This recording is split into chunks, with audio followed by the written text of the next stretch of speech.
Out here in the perimeter, there are no stars. Out here, we is stoned, immaculate.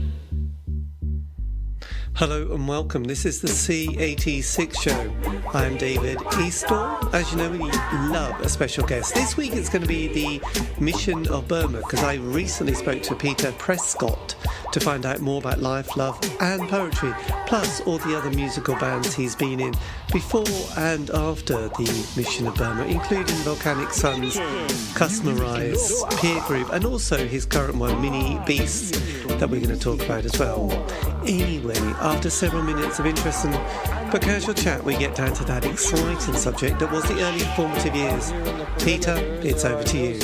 Well, I would say the awakening came, I hate to admit it, it's so formulaic, but the Beatles. You know, the Beatles were the first records I bought. They were the first band, like a modern rock band in that sense, where there was, you know, singers, but they were all players too. And I think it left a really distinct idea in my head that the coolest thing about rock music was rock bands. Like, I've never really been like, well, you know, with the exception of people like Bowie, I've never really been like a solo artist lover. Yes. I like the sound and the interaction of musical instruments. And so the idea of a band was really cemented in my head with the Beatles. So I think the next, you know, sort of formative influence was the stuff you mentioned. I think the Kinks records from the glam rock era, but Bowie, Sweet, Slade, all that stuff was probably the first variation on that band formula thing. Yeah. And then the biggest, you know, awakening of all was punk rock, which came, you know, not that long after the glam stuff. So yeah, I would say punk rock especially was the thing that really blew my head open. Yes. Did you were your parents or were influential? Did they have any musical or cultural sort of impact on your life, or did you have an older brother or sister that gave you? Unfortunately, I had a brother. My brother and I both dug into all the same music around the same time, but sadly, my parents had zero influence. You know, it just wasn't. I think they listened to music, but it was a much more casual relationship than I had. Yes. Had they been? I mean, I'm always curious, mainly because I'm from the UK, but I know Americans often have this connection with, you know, the UK, especially East Anglia during the Second World War. Did they ever have any kind of family or, you know, parents themselves who were in the UK during the sort of the 1940 to 45, you know, stationed here on one of the airfields? No, you know, I, you know, got along for the most part. You know, I had like teenage differences with them, but I got along with them fine. But they were not a creative or social influence on me in that way. Yes. You know, when I got old enough, I just went off on my own. You know. So were you when the Beatles sort of started to appear in America on the Ed Sullivan Show in 63, 64, were you at that age? Were you already yes, in long trousers? Yeah. How old were you when they sort of first happened? Were you there sort of at that beginning? Yeah, I was probably 7 or 8. I was born in 1957. Right.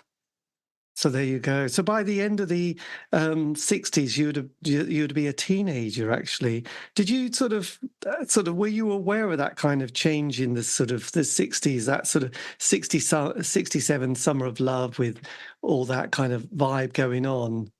Yeah, I was aware of it. I was a little too young to be quite socially influenced by it, or me, or I don't think that stuff didn't really happen until the early to mid 70s for me, where I really connected to like social and musical youth culture. Uh, Yes. I think it was more of when I first started getting Beatles records and my parents bought them for me for Christmas or whatever. I think that was a more singular thing just between me and the music. But when I started connecting in a larger way was probably not till 73, 74. Yeah. So when did a musical instrument sort of appear in your life at this stage? I mean, was it a little bit later with the ever sort No, of subtle drum kit? I think in between the Beatles era and the early 70s, that's when frankly, I tried guitar, I tried some other instruments, but my Cro-Magnon brain didn't really grab onto anything until the drums. Made it I think happen. the idea of like making music by beating on something was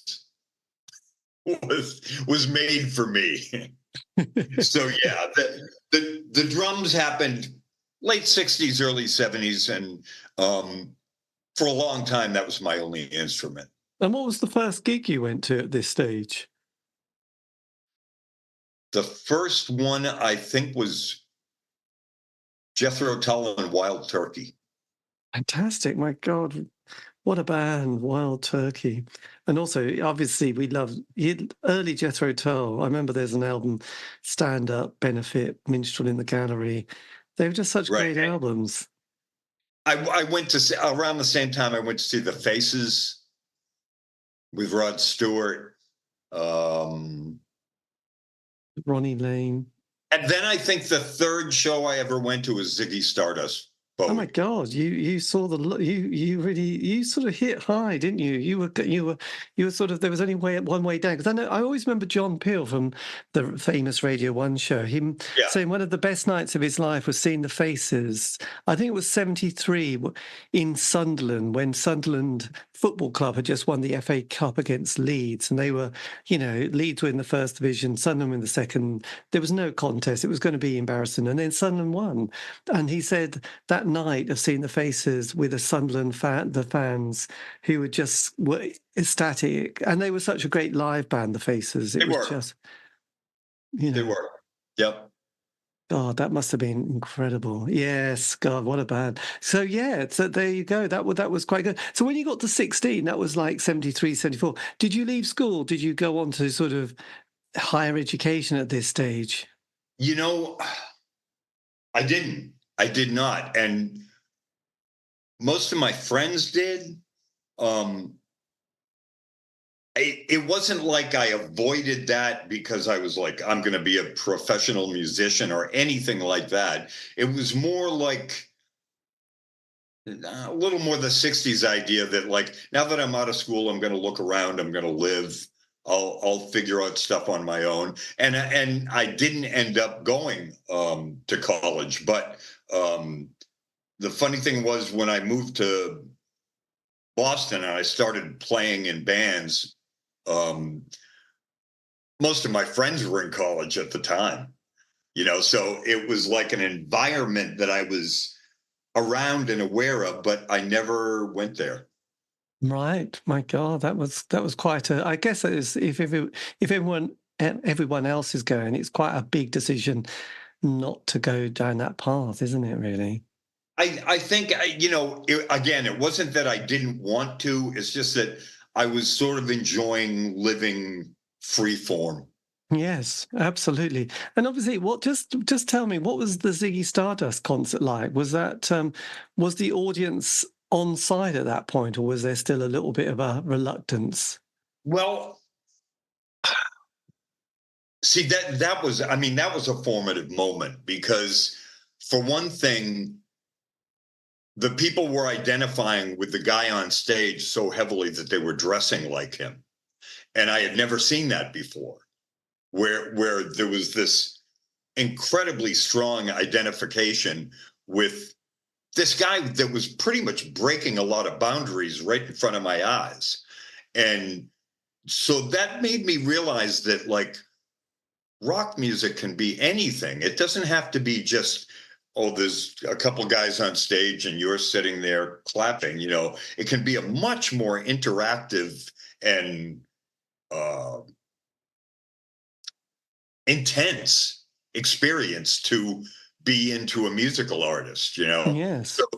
So that was a big moment. And also I appreciated, like, he was playing around with gender, he was playing around with appearance, he was playing around with, all this stuff that no one had really, it was always a third rail, like, oh, you can't go near that. And he said, sure you can do anything you want. And all those things I think were good lessons. Yes. Besides just loving the music. Absolutely. I mean, what a classic album. And also there'd been The Man Who Sold the World and also Hunky Dory before. So he had Also amazing. Yes, absolutely. And what about people like Woody Woodmansey, the drummer? Were you already sort of quite fascinated with the drums? Were you one of those people who went, oh my God, John Bonham, he's incredible. Cozy Powell, I need to sort of work out all this stuff. I was starting to get to that point where I knew who the musicians were in bands I liked. I started to recognize this guy plays in a style that I dig a lot, and okay, this other band I like a lot, but I don't really like the bass player. Or I started to become much more aware of the pieces that went into making a band. So yeah, it was around that time, 74, 75. Amazing. So then you obviously mentioned the glam, then you had that sort of the faces. So when did punk start to sort of come onto your radar? Who was the first few bands that you thought, God, this is a little bit of a different vibe? There was a club in Boston that I started going to with my girlfriend.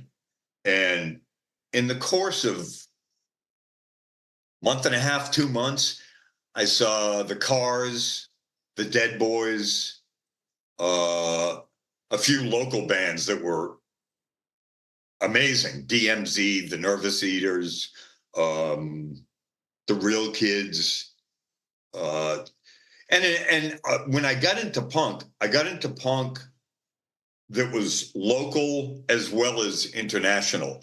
So that actually pushed the notion at me that, like, hey, maybe I could do this too. It's not like guys are on a stage 75 feet away from you. The guys who are on the stage, or the women that are on the stage, are 5 feet from you. And it makes you feel a lot more like, this is possible. I could do it too. Yes, my God. So that was quite and was that New York scene, had that sort of started to filter down as well? Well, I used to read Cream magazine all the time. Cream magazine had a column, I think it was written by Lisa Robinson, and it was like called New York Scene or something like that. So the same time that I'm going to this club in Boston, which was called The Rat, that was the same time that CBGB was happening, the Ramones, Television, Talking Heads, Blondie. So I started hearing about all that stuff. And then they all put out their first records within a year or two. I bought them in seconds.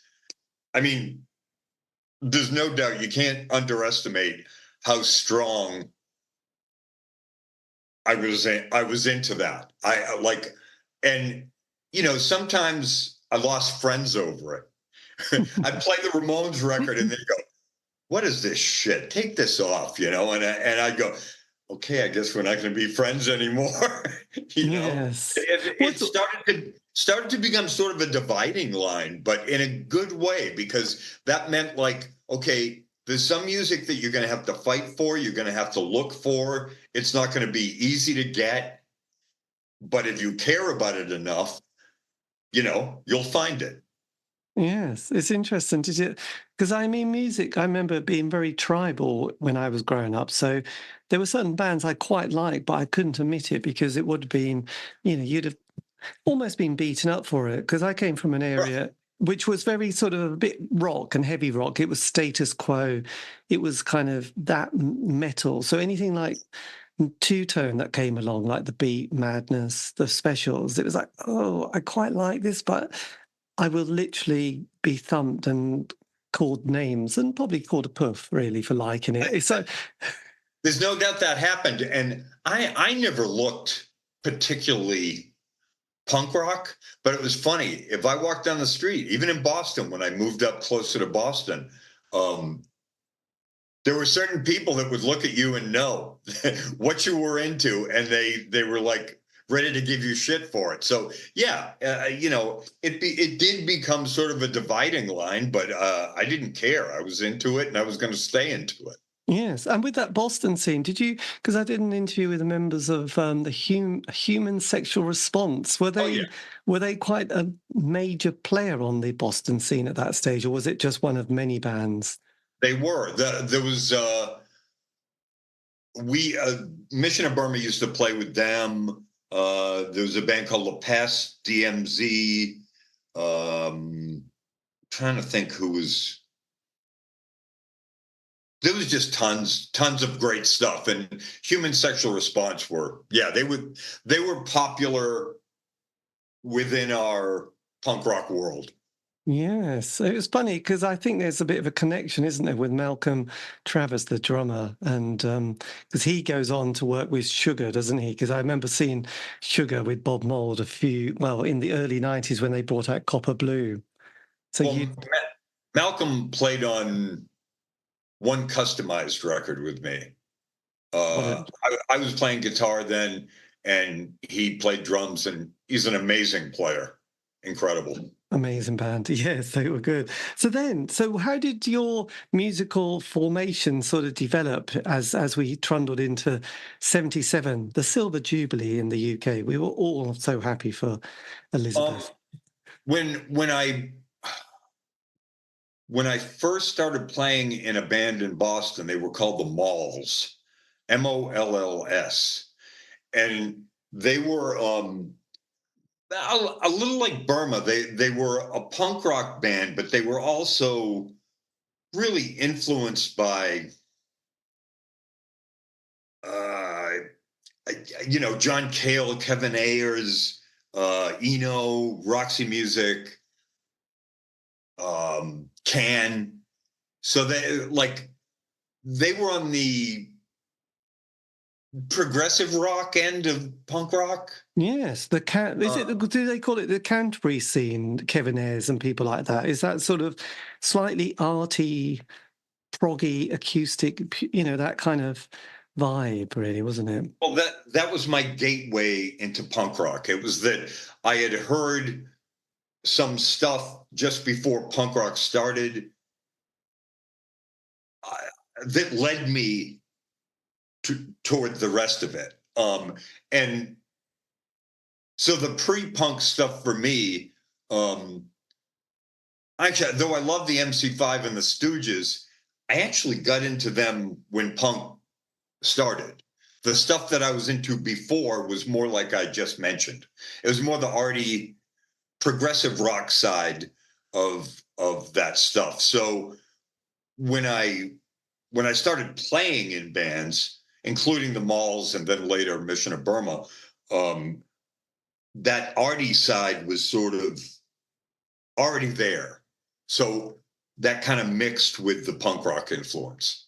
Yes, my God, and you were quite prolific, weren't you? Because there was a compilation that came out quite a few years. Well, actually, it wasn't that long ago. I think it was about 2020, wasn't there? There was a compilation of original recordings, 76 to 79, 10 tracks. Black Sheets, White Stains is the first track. Yeah. So that was I was in that band for about a year. We put out a single, and then they were good friends with another drummer, and so I was the guy from out of town, so I got bumped. And in the meantime, we had played with a band called Moving Parts, and Moving Parts had Clint and Roger in it. Um, when we played with them, and then I was booted out of that band, I immediately thought of those guys because I was like, that's who I want to play with.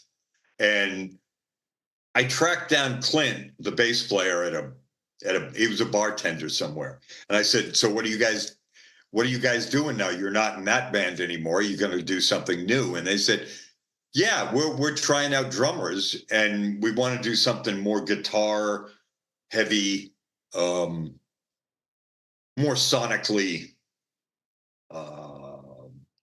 They were in a band that was somewhat electronic, Right. so they wanted something a little more visceral, and that sounded great to me. So I ended up trying out for Clint and Roger maybe 3 times, and they finally said, "Yeah, you're in."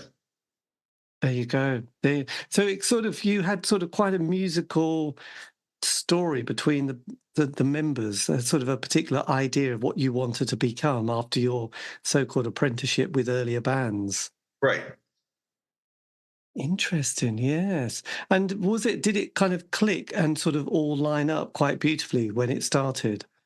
It did. I can't exactly say why, but I think we all like the idea of doing something kind of sonically weird and open, but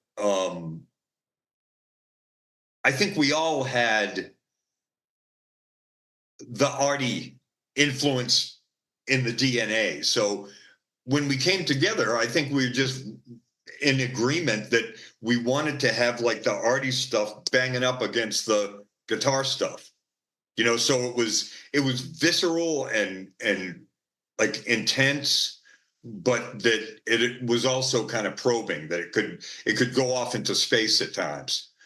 So accidentally, I think we all kind of agreed on that.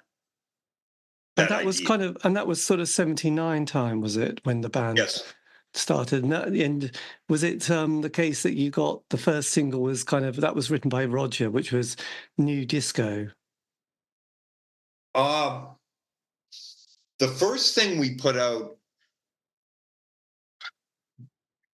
the local radio stations used to play radio tapes. So you didn't have to even have a single out. You didn't have to have a record out. If you gave them a tape, they would probably play it. And so we put out a song called Peking Spring. And Right. and that actually got kind of popular in Boston. And then the guy that eventually put out all of our older records, Rick Hart, had a label called Ace of Hearts. He had put out a couple of singles, and they tended to be a little bit more garage rock influenced. Yeah. But for some reason,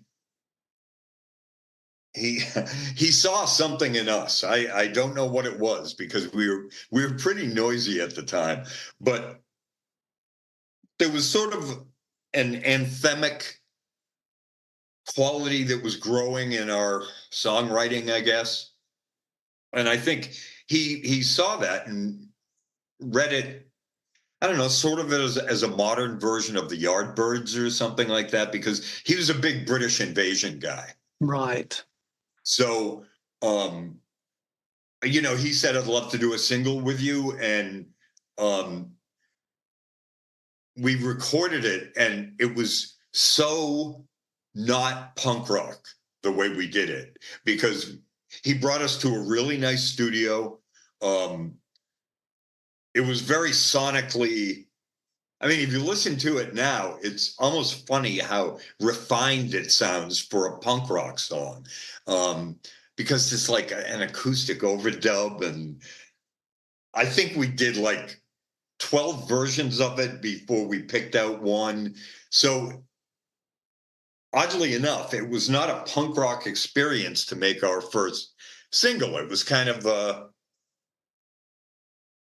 like Rick was coming from the idea that he didn't want to make something that looked or sounded shoddy in any way. He wanted to give it like a kind of a slick sheen, even though inside of that we're raging away and making noise. Yes. And at the time we were a little disappointed, but because we wanted to sound like a ball of noise. But then when it was done, it was actually like a gateway to a lot more people liking what we do, because it had that combination of like sort of like raging inside but smooth on the surface. And I guess the upshot is he was right and we were wrong. That's quite interesting, isn't it? Because obviously REM then covers this song years later, don't they? They did. But that must feel quite amazing that a band who became such a sort of massive juggernaut were to cover a number by you and perform it live. It's a weird thing. I mean, we went, we reformed in 2001.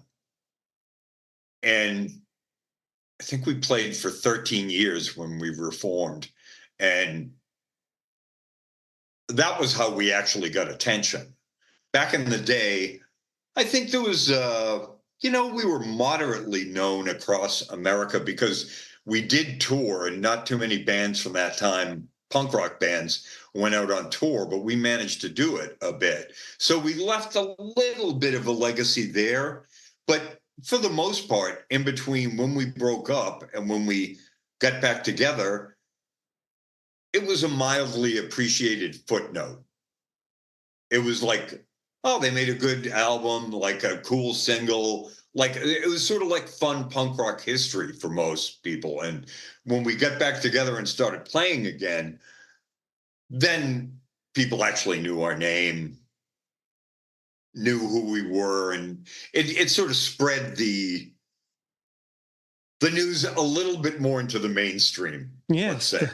spread the gospel elsewhere. I know it's quite interesting, isn't it? Sometimes these things help, because it's kind of an interesting period, that 79, straddling into the 80s. I often find that when one decade finishes and another one begins, it's not completely solid. It takes a few years in a new decade to get a sense of how that's going to shape up. I mean, the 60s didn't really start until, culturally until about 63, 64. And I mean, the sort of, we had that punk period, and, that quickly goes downhill. Like most scenes, that can last about 18 months, possibly 2 that years. is true.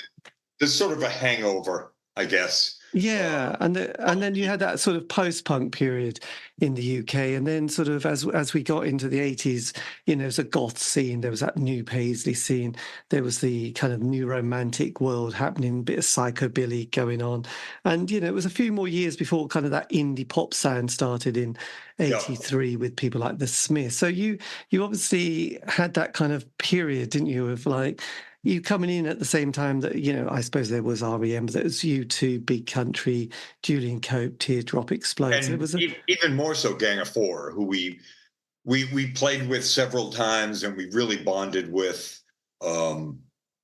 Hugo lives in Gloucester, Massachusetts. So, there was always a strong connection with them. And I think we were seen, and still are, much more as a post-punk band, as opposed to a punk band, because our sound, even though we started a few years before that, when we played Gang of Four, the term was post-punk, and we sort of fit into that like a glove. The funny thing was, there was lots of stuff, that was lots of great music, great indie labels, but that that's when we broke up. So I think that the first thing I did when we broke up is I wanted to figure out a way to not continue in the same vein, but a similar vein. And so I found people that wanted to do kind of a sonic three-piece band thing, but I wanted a sense of silliness and absurdity, whereas Burma tend to be very, at least in presentation, very serious, very like grim, and and my personality has always been a little bit more surrealist, absurdist. So when I started the Volcano Sons, that's how I wanted it to be different. I wanted it to be a little bit more, there was other bands I think that were gestating around the same time, the Scratch Acid, the Butthole Surfers, stuff like that. It was a little bit more my sensibility than Burma was in a way. I think, and it's funny because Reagan got elected, so the mainstream had become somewhat square, but there was still this thriving indie rock scene. The Volcano Sons opened for the Minutemen a few times, who we really bonded with. So there was an amazing indie rock scene at the time. Touch and Go was getting going. SST, Homestead, which is the label the Volcano Sons were on initially. In fact, the Volcano Sons were on Homestead, Touch and Go, and SST. It's like we made the rounds of all the indie labels at the time. Well, yes, that was very good. Was Big Dipper on Homestead or I can't. They were. They were. In fact, two guys from Big Dipper were the first two guys that played in the Volcano Sons with me.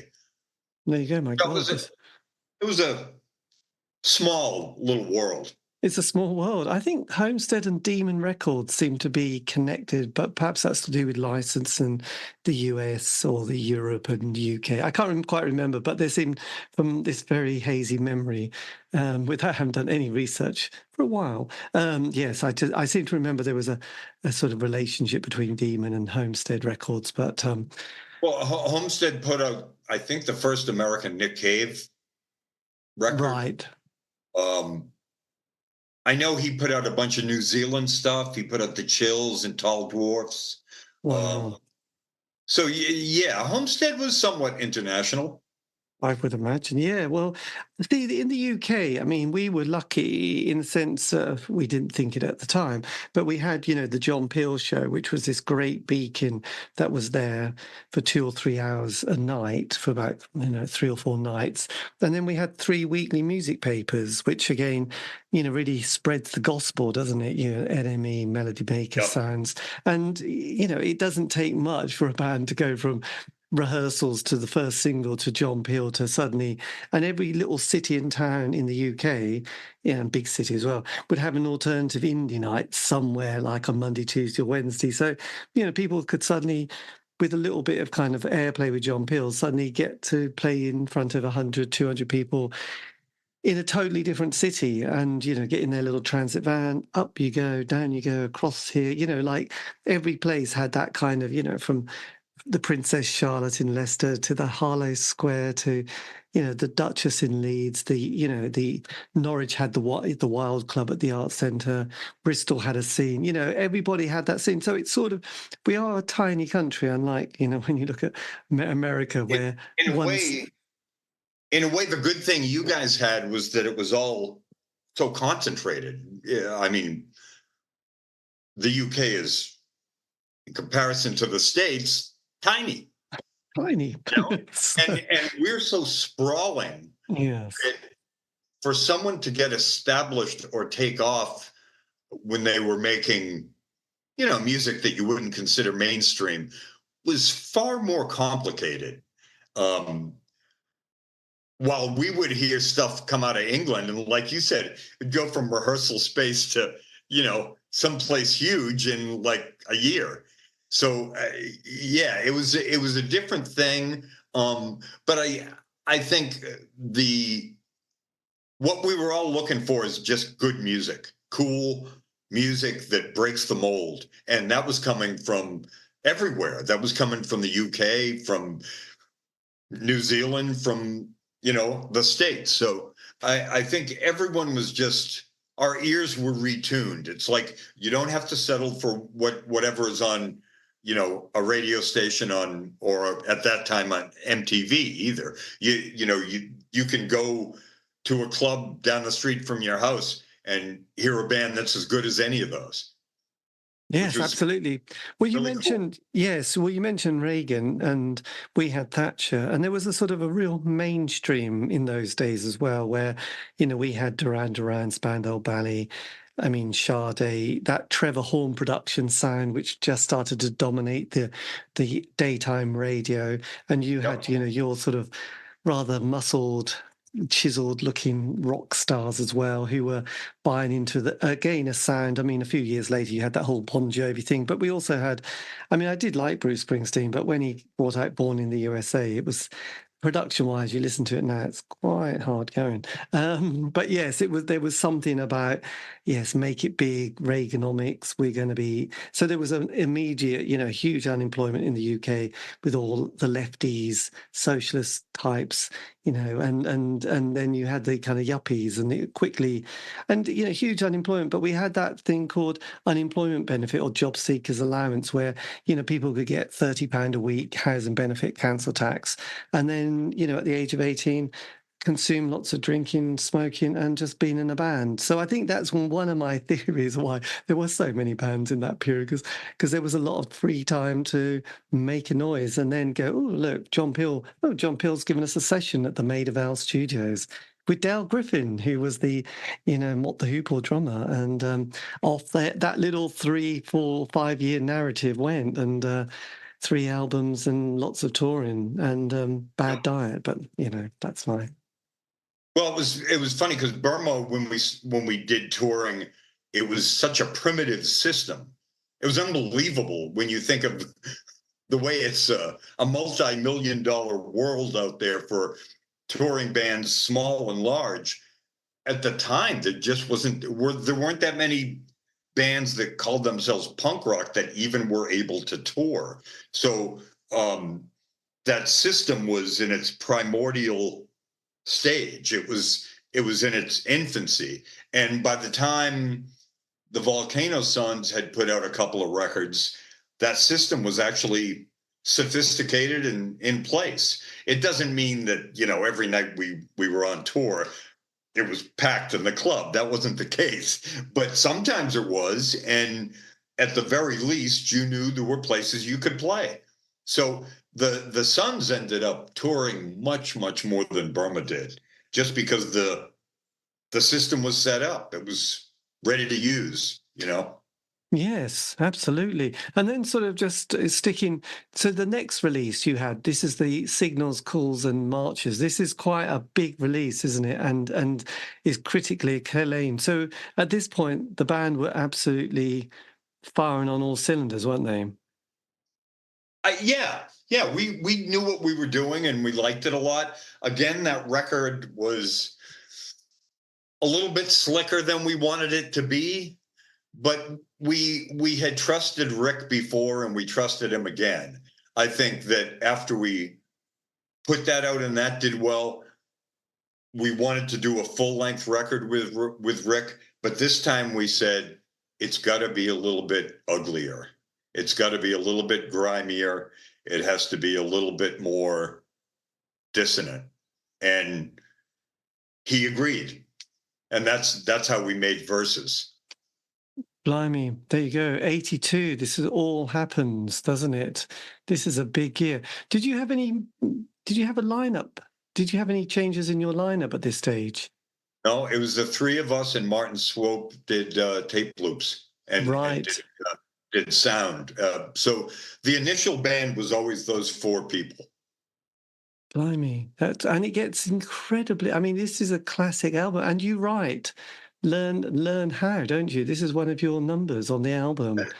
That was my I think I wrote 3 songs for Burma in the early days, and that was, I think, the only one that was on a legitimate release. Yes, blimey, that is quite something. And Richard Hart is your producer at this stage. Was that relationship really good with the band? Were you all sort of on the same hymn sheet?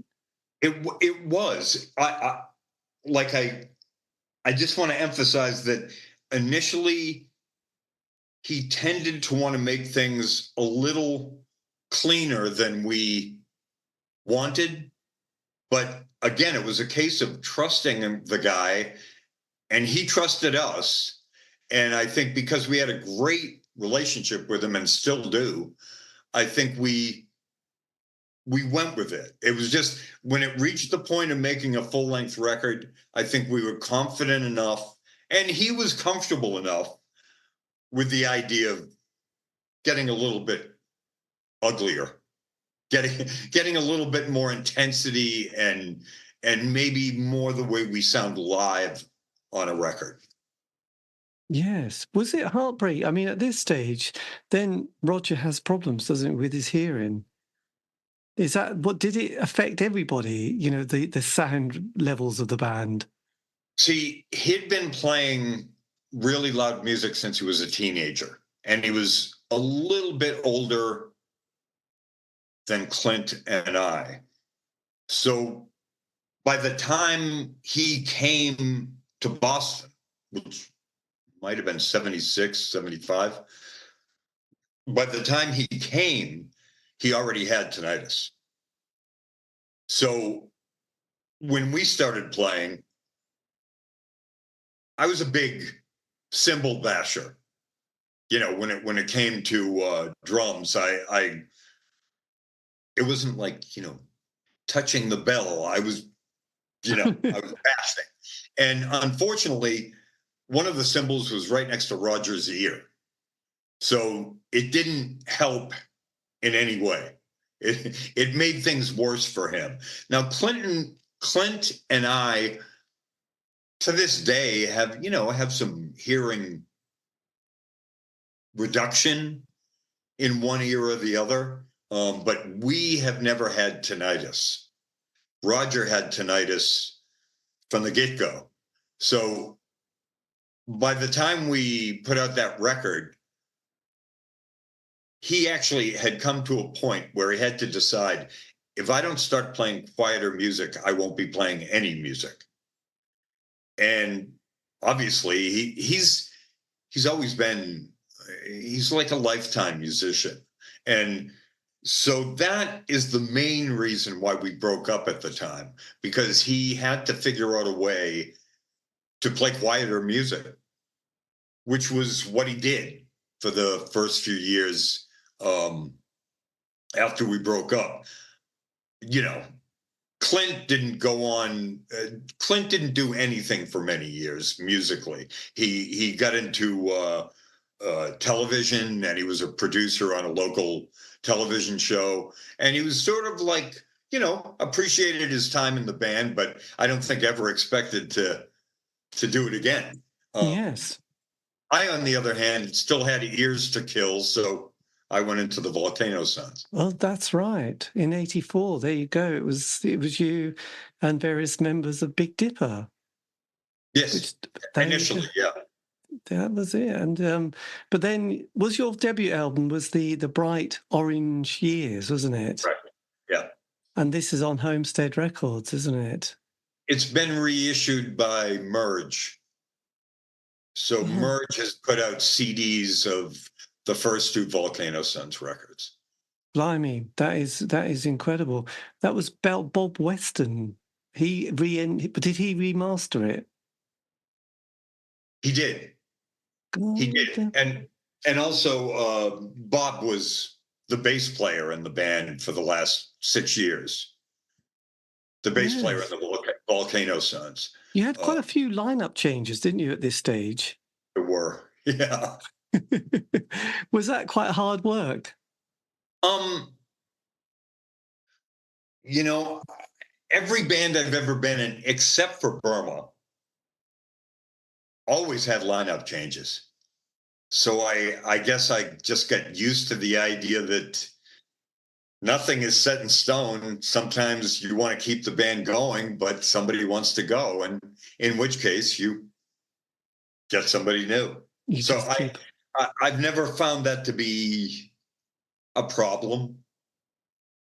You know, sometimes it comes about, and sometimes it makes a band worse, and sometimes it makes a band better. You know, I happen to think that when Bob joined and David Kleidler was the guitar player at the time, and at least the last 4 or 5 years, that was the lineup, and that was the most fun I had in that band. We toured a lot. I got along with these guys great. Um, and after we stopped, Bob got an invitation to move to Chicago to work with Steve Albini. So Blimey. everything worked out. My God, and by the time your second album, All Night Lotus Party, you're doing a lot more of the writing now, aren't you, as well? I no, it was kind of split between me and the people that were in it at the time.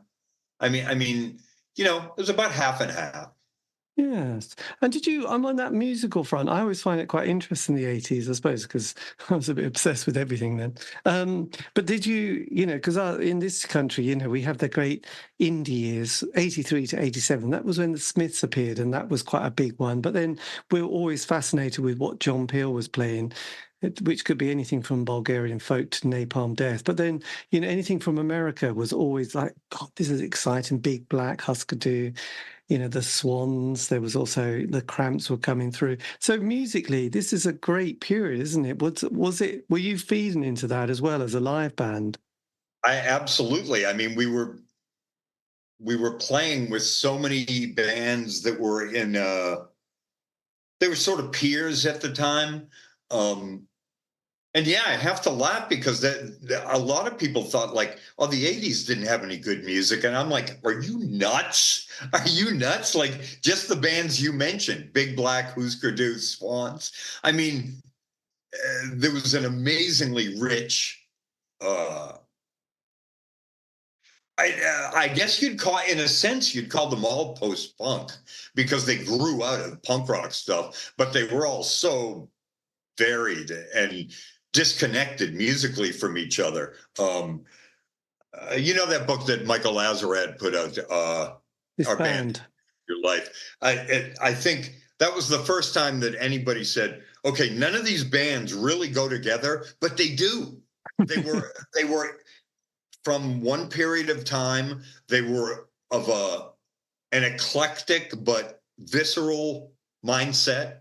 Um, so yeah, I think in a way punk rock exploded in the 80s, and that's when it really got creative and weird. Yes. Well, I think it was just interesting. There was a lot more record labels. You mentioned that the scene, some of the kind of world of, I suppose, the live venue scene in this country, and I think in Europe as well, started to develop more of a circuit as well. And that kind of also helped lubricate things. A lot of people who I've interviewed during that time, they all have stories about sort of like trying to communicate was quite tricky in those days. Not many people owned a phone, so you'd have to go to a cool box with lots of little 2p pieces or 10p pieces if you were feeling a bit flush and you could afford a 3-minute conversation. You had to make those connections in phone boxes, which often smelt of, piss, really. And, people could be queuing behind you. And I knew quite a few bands who would go all the way up from like London to Glasgow and go, oh God, the gig's been cancelled. We've got no petrol money to get home. We're going to have to busk for a few days. And that was kind of the early years. It was like, you didn't have that communication, but things slowly improved and a bit more of a circuit developed. But I think what you were saying about all those bands, they didn't have anything musically in common, but they were kind of playing the same venues, weren't they? And they might be vaguely on the same label. That was kind of the connection. Also, the mindset was similar. It was sort of like with the intensity and visceral physical stuff that came from punk rock, but it was like people were the Meat Puppets put country in there.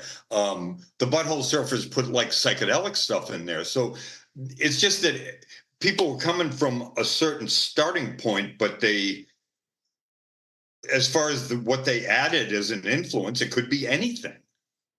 So I think that's when punk rock really started to get interesting, because it got far more unpredictable. Yes. Suddenly someone could bring a cello and think, wow, that's quite unusual. But I like it. It got away from sounding like Sham 69, which is always a good thing, really. Let's face it. That was not musically very complex, was it? No offense to a Sham 69, but, Right. After 10 seconds, you kind of had enough. So Bumper Crop, a massive lineup change again with the band. This is your third album. So again, is this a lineup that you feel comfortable with, or is that still work in progress at this stage? Well, that was the first one with Bob Weston, and I met him because I think what happened was the two guys I was playing with on the first two records just split. They said, we're out. And I just wasn't done with the style. I wasn't done with the way the band worked, or the writing style, or the mood of it. And I just really wanted to continue doing the Volcano Sons.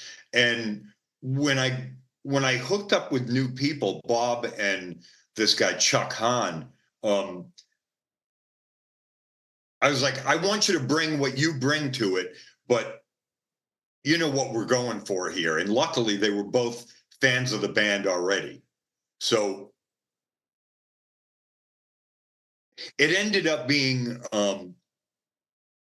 one of the best experiences I've ever had in music, because they were so high on the idea. Like I said, they liked the band anyway. We wrote a batch of songs. Homestead put it out in about maybe 2 months after we got together. Then we went on tour for 6 weeks, came back like a well-oiled machine. It was immensely fun. And like I say, that record to me is a very special moment, and in me making music, but also it was probably 87 when it came out. And I think the band stopped entirely 3 years later or 2 years later. But yeah, I have like really fond memories of that moment. Yes. What about, because I know John Peel started playing this compilation called Sub Pop 100, and then he played Sub Pop 200. They were kind of major moments, and there was a great tour with Tad and Nirvana supporting. Were you picking up on a new scene that was developing at this stage in Seattle? This is what I remember. We actually toured Europe, I think in '89 maybe, and we kind of felt like we weren't going to be around that much longer. We were still having a good time, but it was kind of on its last legs. What everybody was talking about in the UK at that time and in Europe was Mudhoney, and Nirvana and Tad and all that kind of stuff. And we kind of sensed like, all right, we're going to exit soon. This thing is going to be the next thing. And it was. And I've always felt a little bit ambivalent about grunge and the stuff that came out in the 90s, early 90s, only because it was a little bit more mainstream rock, I guess, than I looked at myself as a player, or the people I had been playing with, or even the bands I've been playing with. But the funny thing is, like, the Volcano Sons probably played with a few of those bands. I know that we were supposed to play with Nirvana, and we had to cancel. So there was a little bit of overlap, but not much. Mostly the Volcano Sons stopped around the time that started. Yes, but then you did your last album, Career in Rock. That was produced by Steve Albini, wasn't it? Yes. What was that experience like? Was that Did you know at that stage that was going to be almost the last moment with the band? Yeah, we were kind of getting the feeling. I think we went out on such a fucking high note. I think that's the first time that my drums ever sounded quite like I wanted them to, like I'm playing in a cavern or something, like I'm playing in the Grand Canyon, and so I love that record because I love the songs, love the guys I was playing with. It ended up being the only record that I've ever made that Steve recorded. So yeah, I was really into that, and I'm glad we left on that. That was a high note to me. So I'm glad we did that. Yes, my God, that's so amazing. But yeah, it's kind of interesting because I think his name's Michael. He was kind of the producer for basically the sound of the 90s. He did the Red Hot Chili Peppers' first record, and then Soul Asylum, Soundgarden, Hole, all those bands. And it was like, God. But when I've listened to those records, it's like lyrically things have changed quite. It's all a little bit odd. Oh, sonically too. Sonically too. I thought grunge bands really, they were sort of cutting with the past a little bit. They were going like, yeah, we want a career. We'd like to sell like more than 5,000 records, So I didn't begrudge any of those bands sort of making a new mainstream in a way. It was about time the mainstream itself got beaten up a little bit. So the fact that they were the ones who did it, I thought that was pretty cool. Yes, no, it's quite good. It's just kind of funny. The lyrics are all a bit, heartbroken man, with a misunderstood girlfriend and it's all a bit existential, worried about stepfather, living in a small town America, ends up Woodstock 99, which is a bit of a bad way to end a decade, really, isn't it? Yeah. Yes, but then you sort of bounce back again with another your sort of next lineup, Kustomized as well. This is what takes you up into the 90s, isn't it? And through most of it. Well, I started working at a record store, and there's been all these times, like I said, punk rock kind of blew my head open first.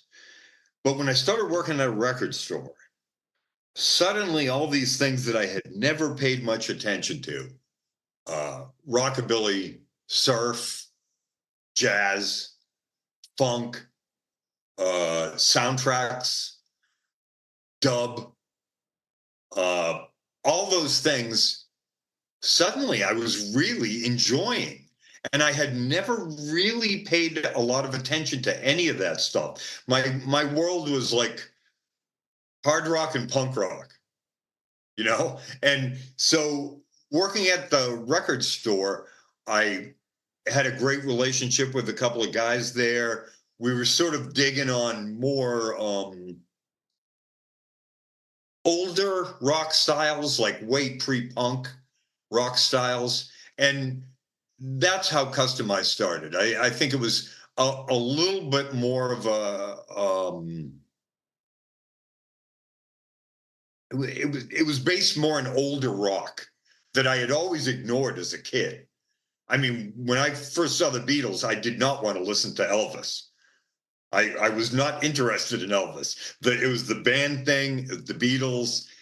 So in a way, when I started working at this record store, I think it was the first time I sort of liked Elvis, because I had ignored him. He had been like the enemy when I was a kid. I didn't want to go where he was. Yes. So Kustomized was based on a lot of getting in touch with older rock styles, I think. And also, first time I ever played guitar in a band, sang out in front. So it was a totally fun experience. Sort of ironic at the time that everybody was doing what was grunge, and I was going back to the 50s, But yes, yeah, it was a fun thing. Yeah, but you did again 3 albums in 3 years, all on Matador Records. I mean, this is you're not slouching here at all, are you? And what was it like going for guitar and standing out there and not hiding, or being behind the drums? Well, it was great, but I would admit that, and I mean, in the band I'm in now, I play guitar, I sing, I've got keyboards and samples. I would openly admit that to this day, I'm a bit of a willful amateur because there's something, because punk rock was such a formative time for me. I don't like doing things in a traditional way. So even when I was playing guitar in that band, I really didn't know how to play guitar. I mean, I knew enough to get by, but I didn't. I just don't like doing things in traditional ways. So to play guitar without really knowing how to play guitar was sort of appealing to me. Um, so, and that's the way I've always approached other instruments. Like, I guess you could say I play keyboards and guitar as if I was a drummer. Yes, well, that's all good. But the first two albums you did, you had, was it Kurt Davis? Yes. Where did he come from? Was he from all the Boston scene as well? He was. He was the lead singer in an amazing band called Bullet La Volta. Bullet La Volta put out, I think, 2 or 3 records, and the first one's called The Gift. And if any band should have started a few years later, I mean, they were like grunge before grunge, and he was the lead singer. He played drums in Kustomized. He's in an amazing kind of Velvet's Mazzy Star sort of band now called Daughter of the Vine. He's the drummer in that band. That's what he does now. But yeah, I worked with him at the record store. He's an amazing guy, amazing singer, and a really good drummer. So that's how he ended up in it. Like me, yes. God, what a guy! And then you found Malcolm for your third album at The Vanishing Point. Was he just looking for his next gig after Sugar? You know, we had lost Kurt, and I used to see Malcolm around a lot. I knew him from Human Sexual Response, and I asked him, and he was into it. So we didn't stay together forever when he joined, but the record we made at The Vanishing Point, I do like a lot. I think it's like a really cool record, and his drumming is terrific on it. Amazing. Yes. Well, like I said, I saw him live, and he just held such an amazing power, behind the kit when yes, with Bob at the front of the stage, and they just had some great songs at that point. So when the band was it 96? Did you feel that 3 albums was enough for that particular lineup? Again, yeah, everybody was ready to go do something else, and I was fine with that. It does, because it was kind of interesting, wasn't it? Because the kind of that heavy rap metal kind of scene was kind of fading. The grunge was looking really bad. We had Britpop, and that was also fading kind of at that point. So again, there was a kind of new musical, kind of one door was closing and another one was slowly opening. Did you feel that as well at that point as we got towards the late 90s?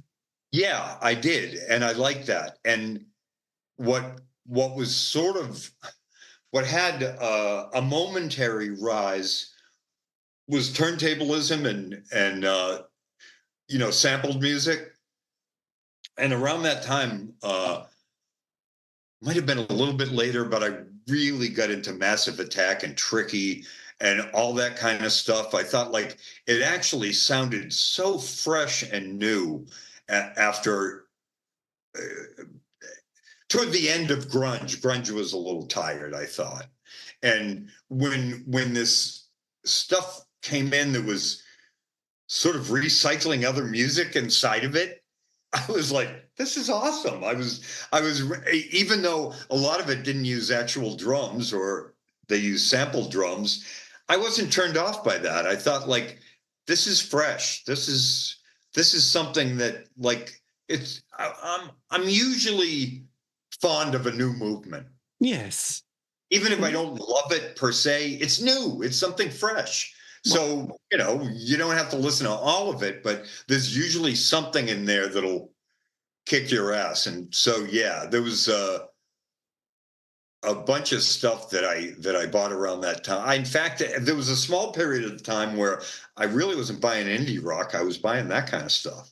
Yeah, I do remember sort of, I don't know, people like Portishead came along as well, didn't they? And that was quite a nice vibe. And, you just, again, you didn't want the second album, but you definitely quite enjoyed the first. I mean, Absolutely. I'm not knocking the second album, but, you get the gist. You get, Yeah. kind of got what you're about. Then do you go into a musical wilderness until, the Mission of Burma reforms at this kind of time? Or do you sort of form another band? Well, when Kustomized broke up, I had a group called the Peer Group, which was somewhere in between the 50s, 60s Kustomized influence, along with sort of a krautrock turntablism mindset, like Can and Noy and that kind of stuff. So we did a couple years of that, and I think there's one point where Clint sat in, and I think he played with us one time when we opened for Shellac. And so, I mean, that was the first time I had seen him in a while. So I think we kept in touch a little bit after that. Then a friend of ours brought it up to us that we should play a couple of reunion shows. He'd be happy to take care of everything and put them together and get them going. And I think we never expected to do that, but when he said that, we were like, okay, we should check it out. And we played at one smaller place and one kind of big place, and we sold them out pretty fast. And obviously, that's great for your ego. Wow, you like my old band. Yes. And we did those shows. Then we started getting offers to play All Tomorrow's Parties, the festival in England. Yes. Who was the creator for that one? It was Shellac was. Right. There you go. And at the time, Martin Swope was not interested in doing what he used to do in the band. And Bob knew exactly how to do it. So he just stepped into Martin's shoes, and for the next 13 years, he was our tape loop guy. And we did not obviously expect to play for 13 years. We expected to do a couple of shows and stop. But whether it was because of ego massage or what, when people kept asking us to play, we kept saying yes. So ultimately, we ended up doing 6 American tours and 2 or 3 European ones. But then you decide to go back and start writing new material, didn't you? Your first one is On Off On, which is on Matador Records. So obviously the 4 of you get very excited at this stage. And how does Roger cope with his health? Okay, a plastic shield was around my drums. Some people do that now. Oh, yes. I remember the first time. Just to keep the cymbal frequencies away from the people on the side. He also had like super heavy duty earplugs, and then he had these sort of headphone looking ear protectors. So basically, he was sort of playing in silence. He was sort of playing by himself, but he figured out how to make it all work. Um, and for the most part, his hearing never got worse because he took these. It was a little weird having the big plastic shield, and he had to keep these ear protectors on, but we made it work. So I'm glad he was able to do it. Yes. And what's his hearing like now? Is it okay? I think it's okay because he mostly plays quieter music now. Um, he actually put out an amazing guitar record on cuneiform.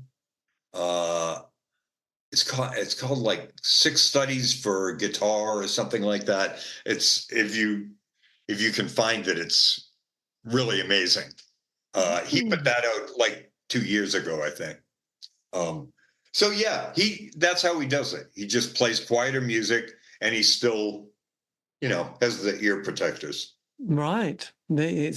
So going back into the studio with new material, did it take a while to write the stuff, or were you all sort of brimming with ideas after those years of not in the wilderness, but not as the band? Oddly enough, it was actually pretty easy, and I think maybe On might have had a few pieces that were older, so we kind of started off the shreds of what remained before.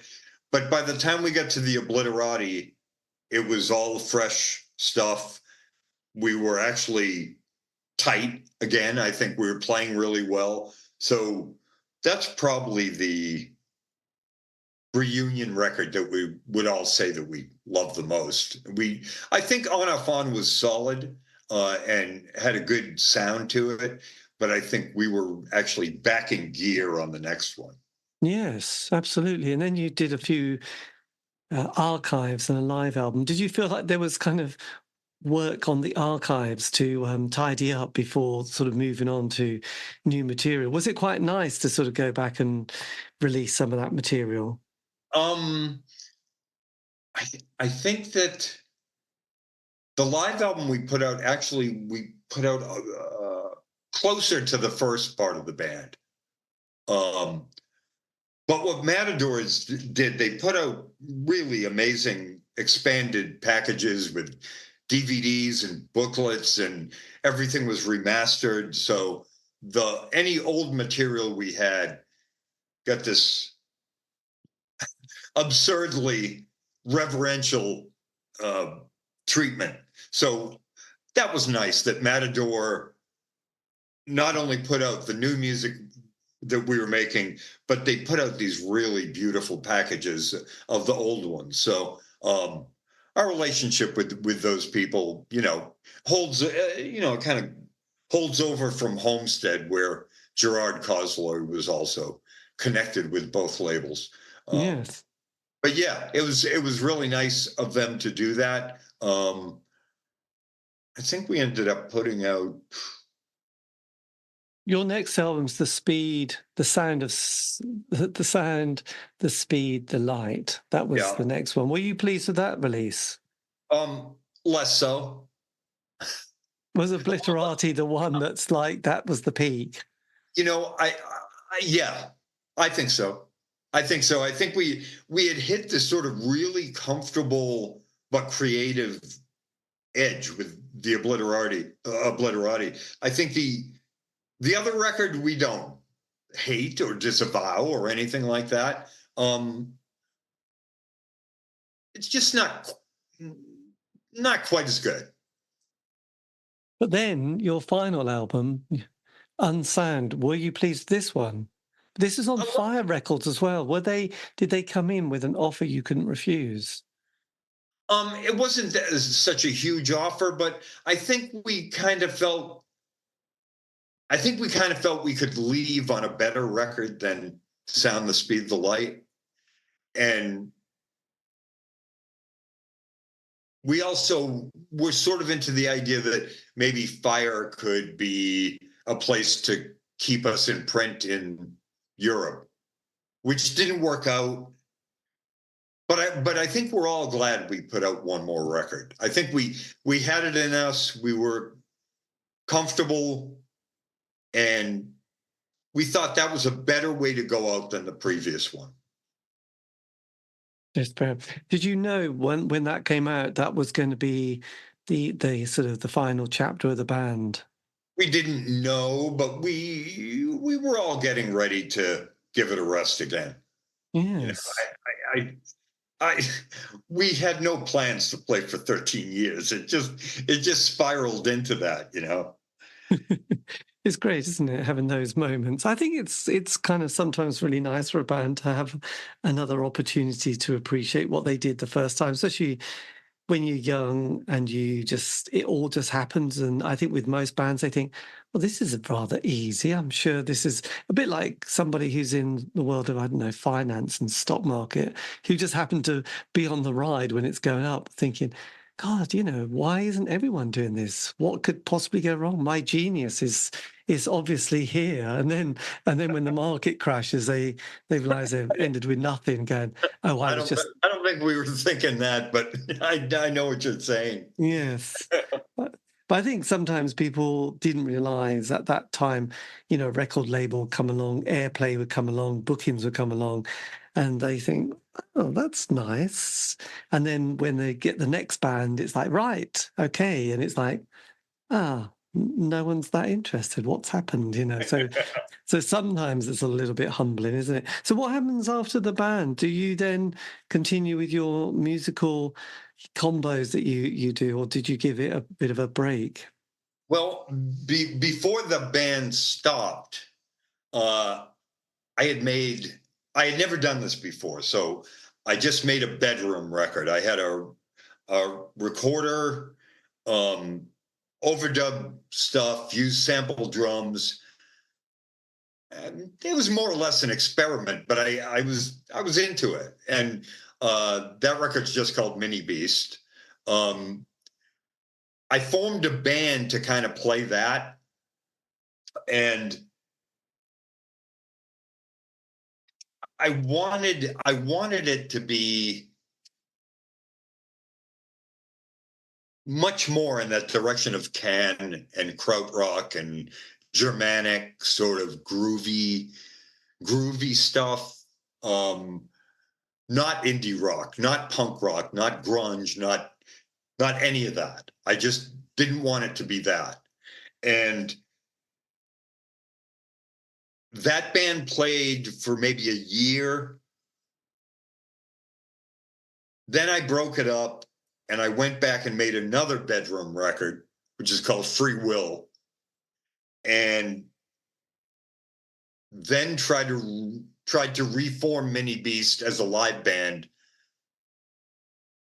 which was a much more workable version. Um,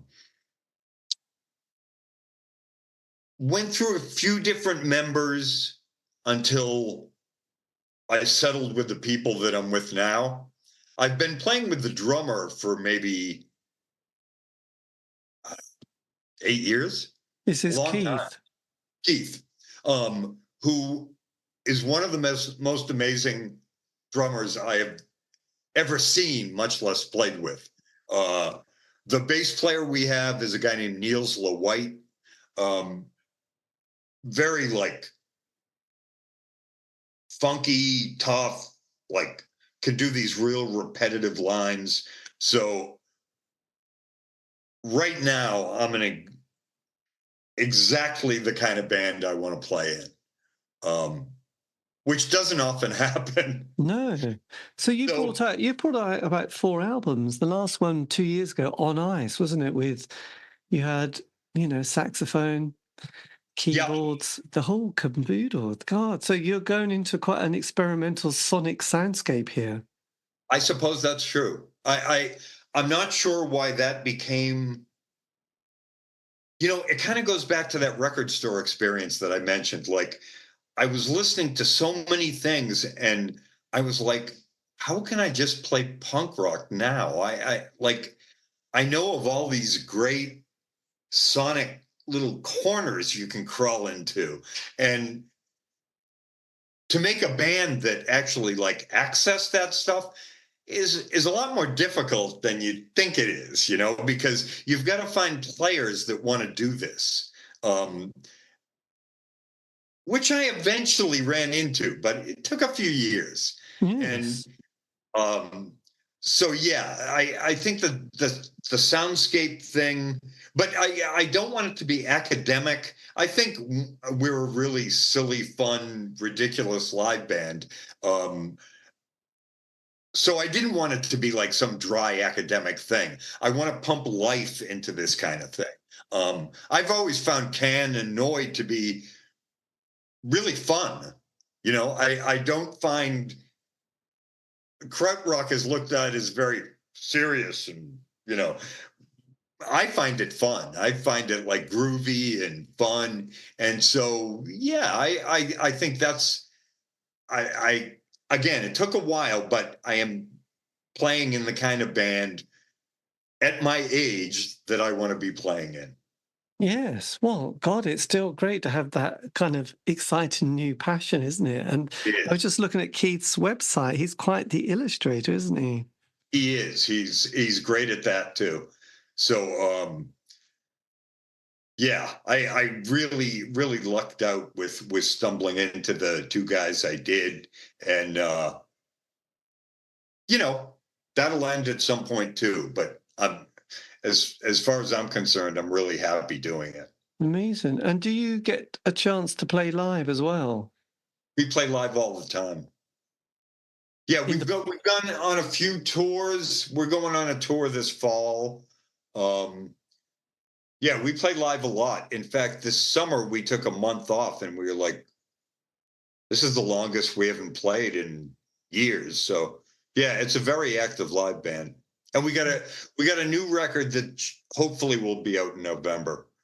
God, that's amazing. So that's after 2 years since the previous one on ice. And then Right. so then what have you got lined up for the winter? Do you then sort of just start playing live again? Is it the case that you almost have a residency, or are there enough live venues around the place? We've never done a residency. It would be sort of fun, but no, I think we mostly play in between Boston and where I live is Providence, Rhode Island. Um, Mostly in between there with, we haven't gotten to the West Coast yet, but we've done some tours out to the Midwest. Um, we're going down to New York and Philly and DC in a couple of weeks. So it tends to be East Coast stuff mostly, but um, a little longer tour, maybe a week and a half at this fall. Oh, that's going to be fantastic, isn't it? It's such a great thing to keep, the musical passion going, and I count my blessings every day because I mean those guys are 10 years younger than me. But I mean, people's bodies and minds start breaking down at this point. So we don't take any of it for granted. We enjoy it while we can. yes, well, absolutely. Well, I just think it's just brilliant. I mean, if it was somebody you could have whispered to your 16-year-old self, is there anything in particular that you might have gone, yes, that would have been a great idea? Oh, that's a really good question. I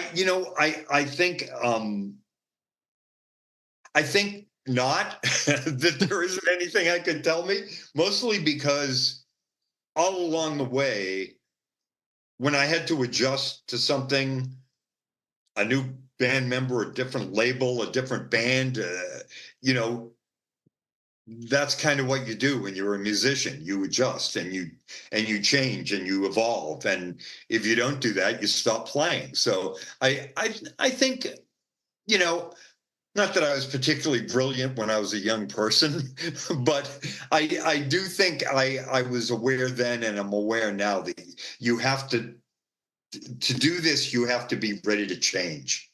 You have to be ready to do something you never did before. So Yes, that well, that I do. I think that's the interesting thing with people like David Bowie. It's often, at the time, it was probably not a massive arc and a plan, but you probably went from one project to the other. But then you look back and think, God, that was just genius. You changed all the time. The record company must have had a meltdown. But then you realise, well, actually, you did the right thing, didn't you? You would have just been really caught out if you hadn't done that. You know what? Maybe Bowie is sort of a background influence in that sense, because that's exactly what he did. He never felt like, oh, I'm hemmed in, I can't change. He sort of said, I'm gonna change, and people will either deal with it or they won't. And I've always thought, like, he's a stunner and always will impress me because of that fearless charge into the next thing. Like, there's very few musical icons like him. So Absolutely. It's always been good. So yes, as Brian Eno said when he was working with Bowie, he said, look, let's just let's do an experiment. Let's take a chance, because let's face it, no one's going to die what we do. We're not flying a plane, are we? We're not doing an operation. We're just making music. We're doing art, so let's make those, take those chances and see what comes out of a random idea and work with it. And I think that's, it's got to be done. But look, thank you ever so much for your time. This has been amazing. And good. yes, it's been lovely to hear all your different musical chapters, because actually you have not slowed or taken your foot off the brake, have you, really, on that one? Thanks for having me. But that's the key to life. If you want, I can always send you the link, and then you can always use it on any other social media platform sites you have. Good. So there you go. But yeah, well, thank you ever so much. Look, I'm going to go to bed now, but it's a bit late here. But yes, have a lovely evening, and have a great weekend. And thanks for your time again. It's been great. David. Take care. See you later. I'll say goodbye. Thank you, Lisa. I know, all very emotional stuff. That was me in conversation with Peter Prescott from the Mission of Burma, and now Minibeast. Do check them out. Fantastic stuff. A massive thank you again for that, giving me the time for that. This has been the C86 Show. David Eastaugh. If you want to contact me, you can on Facebook, Twitter, Instagram, just do C86 Show. All these interviews have been archived. Aren't you lucky? You can find those on Spotify, iTunes, Podbean. It's true. Have a great week. Stay safe.